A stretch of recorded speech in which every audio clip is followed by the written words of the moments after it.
So now that we have seen a lot of bacteria, and then we have seen a lot of function of those bacteria in the marine environment, their distribution, their some of the exclusive bacteria which are performing a number of functions along with the marine organisms and also affecting the human gut, right?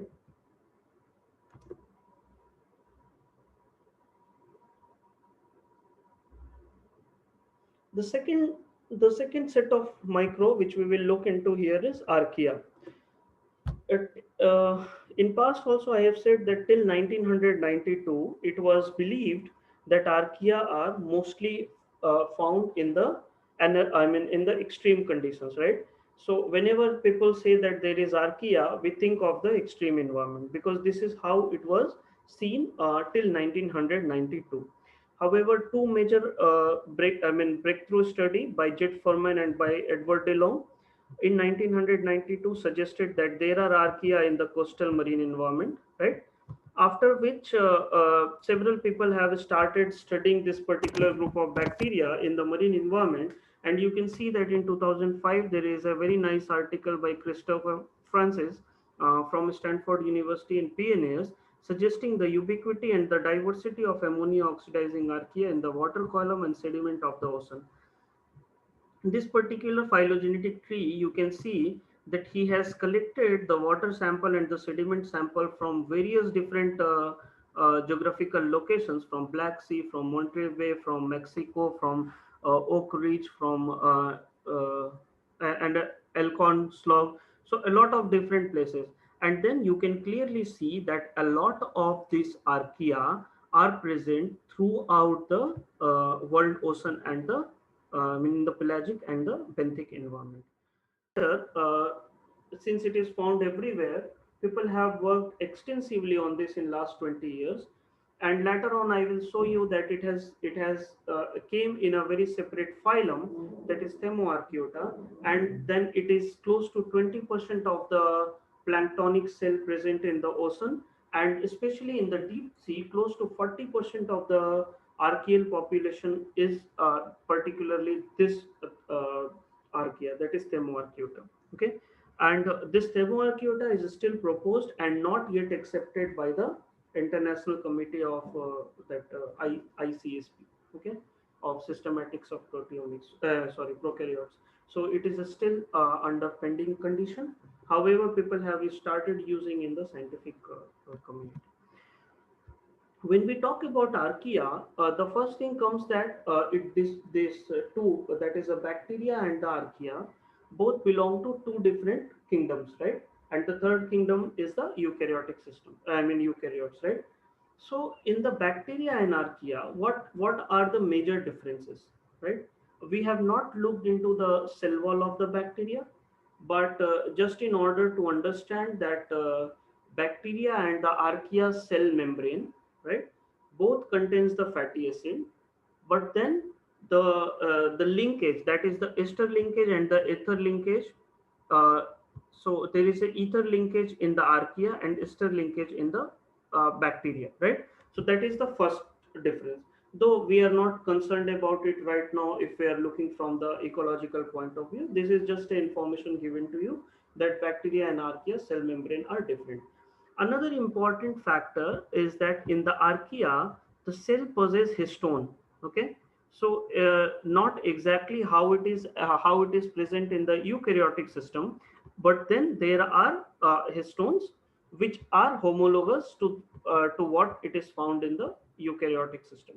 Okay, whereas in DNA, whereas in the bacteria, we do not have such histone and such arrangements of the chromatins. Whereas in archaea, we have supercoiling of the DNA by the enzyme DNA guidase, and it is positively charged protein along which along where it is coiled. Okay, so that is more similar to what is there in the eukaryotes. Again, in the DNA replication process of the bacteria and archaea, there is a difference. If you look for the bacteria, you have only one origin of replication, whereas in case of archaea, you have multiple origin of replications. Okay, and some of the protein component in the archaea shows closer homology to the eukaryotes than to the bacteria. So you can see the archaea is somewhere in between. Some of the functions are similar to or homologous to what is there in the eukaryotes, and some of the functions are homologous to what it is there in the bacteria. So it is in between the bacteria and the eukaryote cells. Okay. Within the archaea, we have three major phylum. The first phylum is Thaumarchaeota, right? That is also called as mesophilic Crenarchaeota, because, as I said, that Thaumarchaeota is still not accepted in the by the international society. The second is Crenarchaeota, that is mostly containing the hyperthermophilic Crenarchaeota, right? And then you have the Euarchaeota. So three phylums, major phylums. First is Thaumarchaeota, second is Crenarchaeota, and third is Euarchaeota, right? As I said that after the Thaumarchaeota was found in 1992, several research groups have started looking into it, their distribution and diversity. And in 2016, a paper by scholars suggests that close to 50% of all the archaea which is present in the marine environment belongs to Thaumarchaeota. Okay, and then close to 30% is Euarchaeota, and remaining 20%, close to 20%, is Crenarchaeota, and several other smaller groups. Okay, I will tell you the I will tell you one by one that what this Euarchaeota is, what is this Thaumarchaeota, and then Crenarchaeota briefly. So first we will start with the Euarchaeota. So Euarchaeota, uh, having some of the species performing the or involved in the methanogenesis. Okay, so this methanogenic archaea belongs to Euarchaeota. We know that methane, it plays an important role in the carbon cycle, because it is having the capability to produce the methane utilizing the acetate, right, or utilizing the carbon dioxide directly. So by utilizing any of the organic or inorganic carbon forms, they have the potential to synthesize the methane. Okay, and these methanogens are present in the oxic environment. It means oxygen rich environment, and then anoxic environment. It means that there are no uh, oxygen.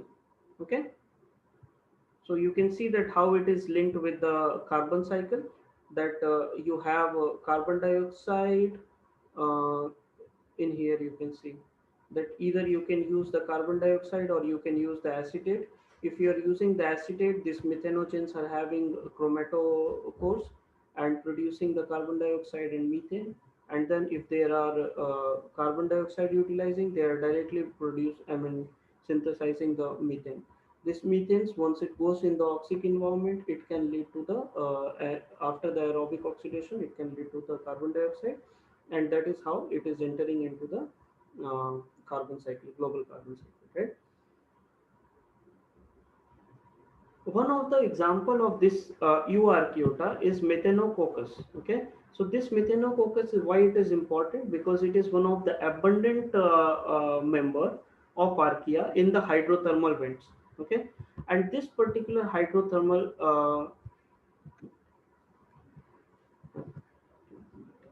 so this particular archaea is abundantly present in the hydrothermal vent. Another important characteristic of this particular archaea, it was the first complete genome of the archaea done in 1996 for any archaea.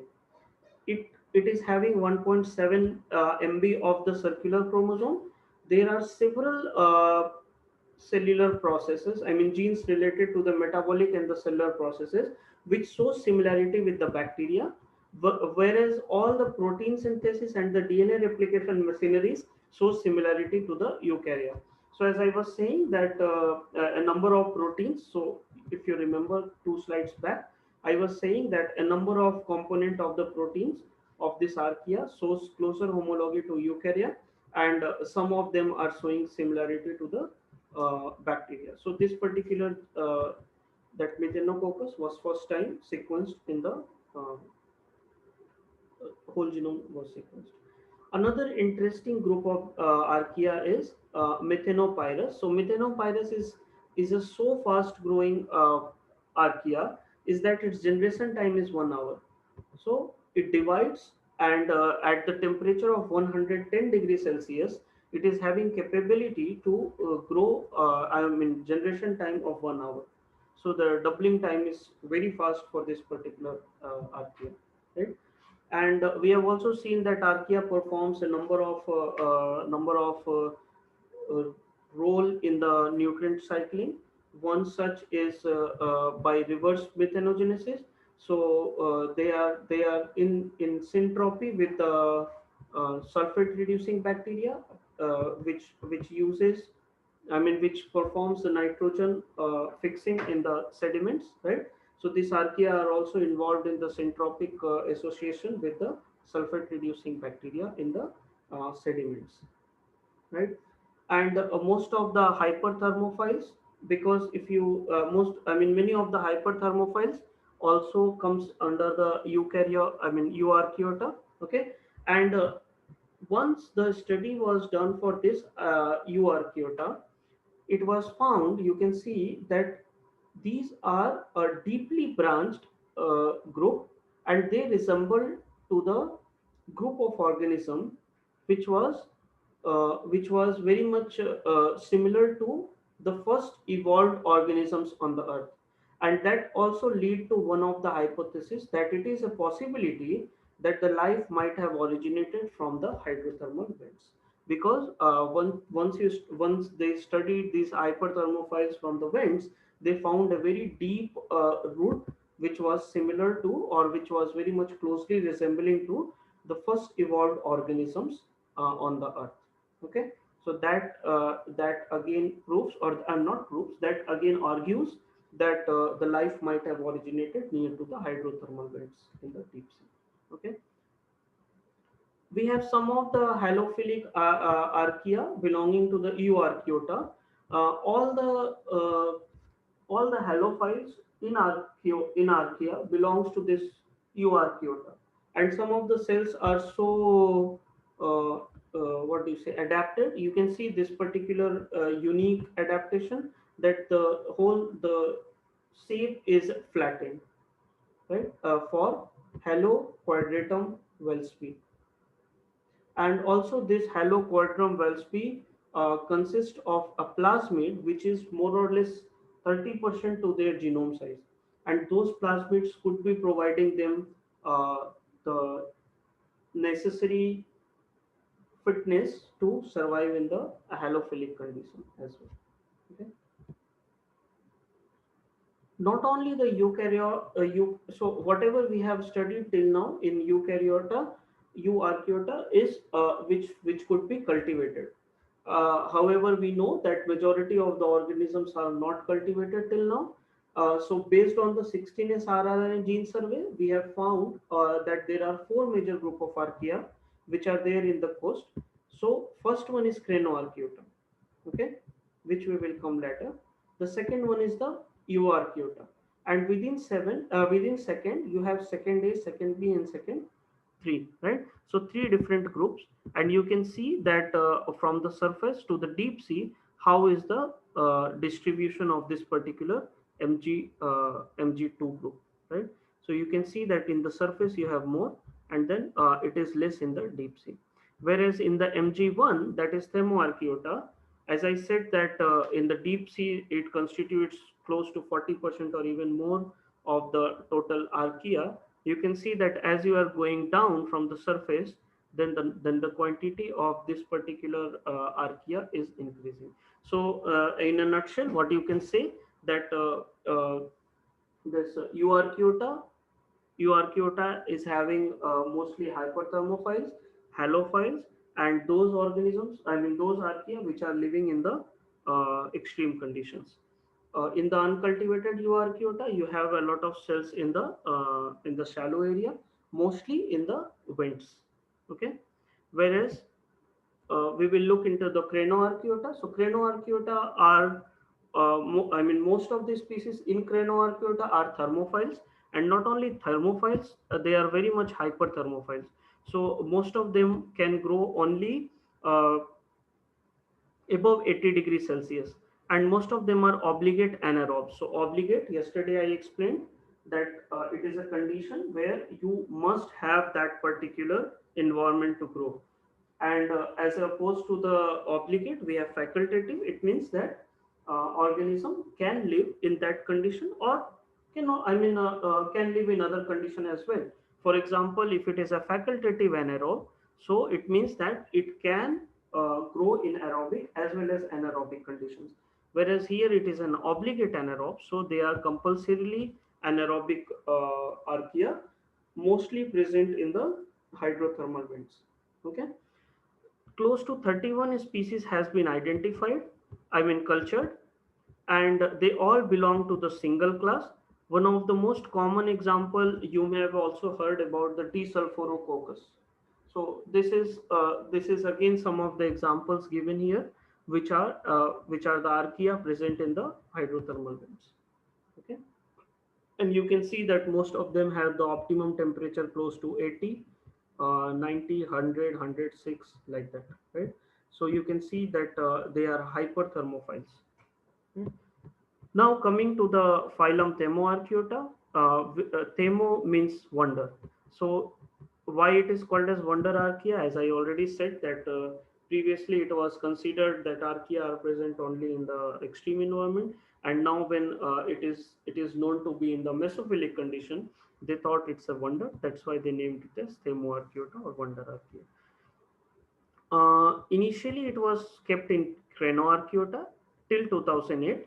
However, a separate phylum, which accounts to more than 20% of the archaea or the picoplankton in the water, has been kept in a new phylum called as Thaumarchaeota. Initially, it is also found.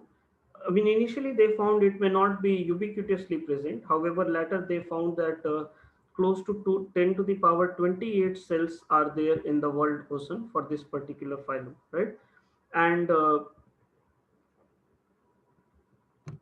then the very first species for this Thaumarchaeota was isolated not before 2005, which is published in Nature in 2005, saying that autotrophic ammonia-oxidizing marine archaea. Peculiarity for this particular phylum is that they are capable to do the ammonia oxidation, right? So that is why they are very much important.